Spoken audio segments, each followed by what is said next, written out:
গরম গরম ভাতের সঙ্গে এই কালাই বড়াটা একদম জমে যাবে। যেদিন আমি বাসায় এই কালাই বড়াটা বানাই, আমার কাছে মনে হয় যতগুলোই আমি বানাই ঘন্টাও যাবে না, তার আগে শেষ হয়ে যাবে। এত বেশি মজার। হ্যালো, সবাই কেমন আছেন? অবশ্যই কমেন্টে জানাবেন। আল্লাহর রহমতে আমি অনেক বেশি ভালো আছি। কালাই বড়া বানাবো এই জন্য এখানে আমি 1 কেজি ছোলা বুট নিয়েছিলাম। আগের রাতে পানি দিয়ে খুব ভালোভাবে পরিষ্কার করে সারা রাত ভিজিয়ে রেখেছিলাম। এতে ছোলা বুটটা একদম ফুলে দ্বিগুণ হবে। অবশ্যই আপনাদের হাতের কাছে যদি সময় না থাকে, এমনিও হলেও 6 থেকে 7 ঘন্টা ভিজিয়ে রাখবেন। ডালটা ভিজিয়ে রাখার ফলে এখানে অনেকটাই ফুলে যাবে এবং আপনারা চাইলে পাটায়ও বেটে নিতে পারেন। আমি খুব সহজে ব্লেন্ডারে পেস্ট করে নিয়েছি যাতে খুব দ্রুত হয়ে যায়। আমি একটা বোলের মধ্যে পেস্টটা নিয়ে নিলাম। কালাই বড়ার টেস্টটা অনেক বেশি ভালো আসার জন্য এখানে সব ধরনের গরম মশলা একদম মিহি পেস্ট করে দিয়েছি। তারপর এখানে আদা ও রসুন জিরা পেস্টও দিয়েছি পরিমাণ মতো। তারপর এখানে দিয়ে দিলাম আমি রসুন থেতো করে।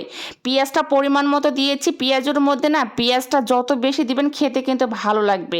এই পর্যায়ে অ্যাড করে দিলাম কাঁচা মরিচ কুচি। আপনারা যে এরকম ঝাল খেতে পছন্দ করেন সেই অনুযায়ী ঝালটা অ্যাড করে দিবেন। আমি একটু বেশি পরিমাণে দিয়েছি, তাহলে খেতে কিন্তু অনেক বেশি ভালো লাগবে। তারপর সবগুলো উপকরণ হাতের সাহায্যে খুব ভালোভাবে মিক্সড করব।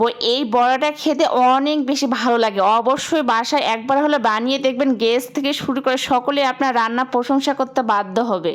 সবগুলো উপকরণ খুব ভালোভাবে মিক্সড হওয়ার পর কালাই বড়াটা অনেক বেশি ক্রিস্পি হওয়ার জন্য এখানে দিয়ে দিলাম কর্নফ্লাওয়ার ও চালের গুঁড়া। অবশ্যই কর্নফ্লাওয়ারটা একটু অ্যাড করে দিবেন, তাহলে দেখবেন অনেক বেশি ক্রিস্পি হবে। এই পর্যায়ে আপনারা টেস্ট অনুযায়ী লবণটা দিতে পারেন।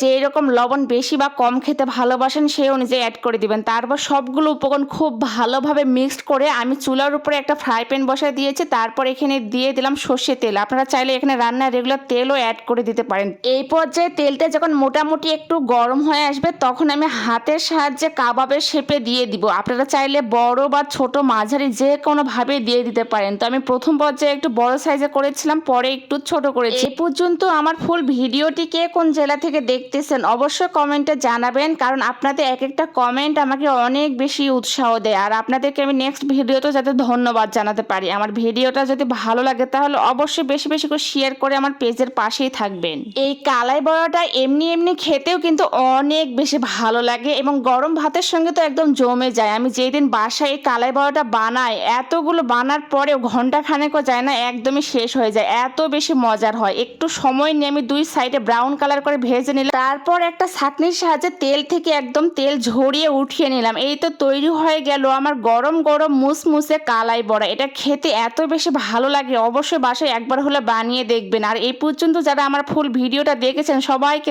জানাই ধন্যবাদ।